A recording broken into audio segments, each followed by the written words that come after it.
Talk is in Egypt, and my next guest is Yosri Fouda, the television journalist who's taken his own show off air in a protest aimed at this country's military rulers. Are the forces of repression making a comeback?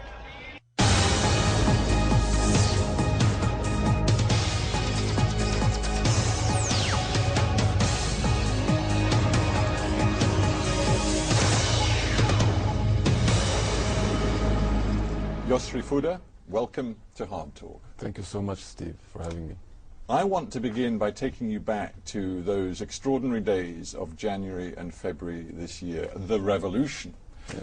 Did you feel liberated as a journalist as well as an Egyptian citizen? Yes, on both levels, yes. I mean, those days were full of tremendous hope.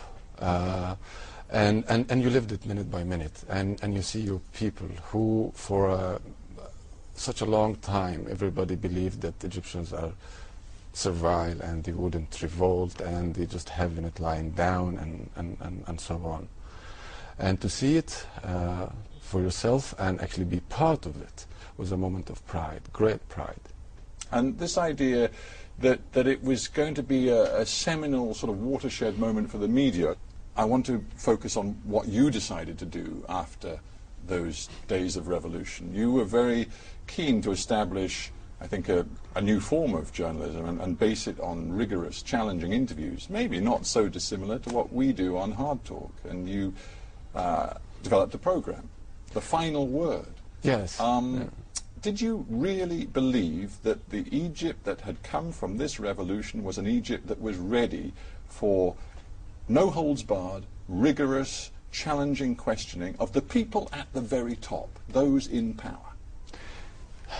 I will give you one example. The first interview that I did with two generals from SCAF. SCAF is the military council, which is in charge of the country after the revolution. I had some preliminary sessions with them discussing what it was going to be all about, and they were very receptive. They were a little bit edgy when it came to certain points, because at the time there were some very negative stories as far as they are concerned, including virginity tests, claims of torture, and the rest of it. And these weren't just claims. I mean, we now know these were true. Yeah. Yes, unfortunately, yes.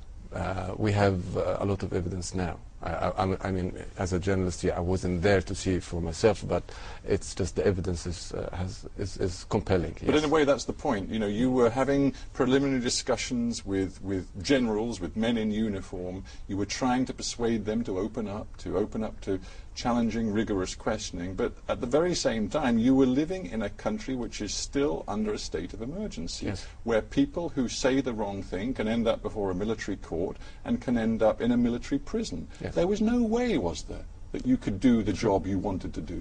To a certain extent, that's true. But also, I believe that every single party in this country has been going through a learning process, including the army.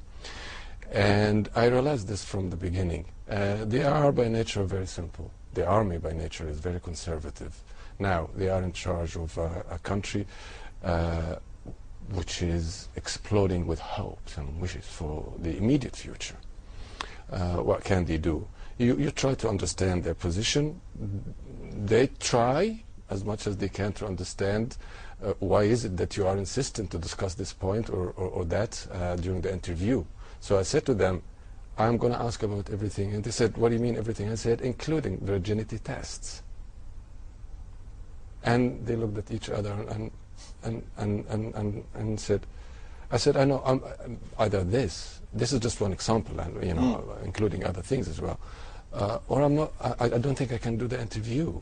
Well, in the end, I'm going to ask the question, and you can say no comment, but in itself is an answer. That was then, and we're going back a few months now, but in the more immediate past, and indeed only just a few hundred meters from here, we've had a truly terrible event. I mean, many people call it the Maspero massacre. Yeah. We saw more than 24 Coptic Christians killed, it seems, by the security forces. All of the video evidence and other evidence suggests that is the case. Now, as a result of that, there has been, it seems, a new crackdown on freedom of expression. How did that manifest itself for you? It's been coming for a few months now. Basically, to cut a long story short, sometimes indirect pressure is much worse than direct pressure. And what do you mean by indirect pressure? You have two paradigms in terms of media ownership in Egypt. The directly state-controlled paradigm, and it's so easy for whoever happens to be in power to control it. And that paradigm, which started in Egypt a few years ago, privately owned media, some newspapers, some satellite channels. And I'm part of that. And we've been really struggling, whether under Mubarak or actually indeed now. The only difference between the Mubarak era and those few months after the revolution is that the Mubarak era got used to that, and they were a little bit more clever playing with the privately owned media. Now, I'm afraid you are going through the whole process over and over again with the military. Here you sit representing on TV, as you say, owned by one of Egypt's richest men, doing your interview show. After the Spiro incident, you want to put together a show which analyzes the army's reaction, involving one of the leading opponents of the military regime, the writer Ala Aswani. The plan is there for the program, and then at the last minute you pull it. The program never happens. Why? There were some direct reasons, but also, to be honest, accumulation of so many things. I mean, that particular story started a day earlier when it was announced that two SCAF members, two military generals, were going to appear on another channel with two of my colleagues. So I called the head of the channel and said, it's going to be a waste of time actually to go, because it goes almost at the same time, my show. Everybody will be watching. I would like to watch. So I announced on Twitter that we're going to repeat an old episode, because I would like everybody to have the chance to watch the generals. Tomorrow we'll have the analysis. And then I announced that Ala Aswani and Ibrahim Isa, who was actually one of the two colleagues interviewing the generals. The day after, which was the day where we were supposed to analyze that, you started to feel the heat coming through from different directions. No, this is where it gets important. What do you mean by heat? Are journalists like you today in Egypt directly threatened?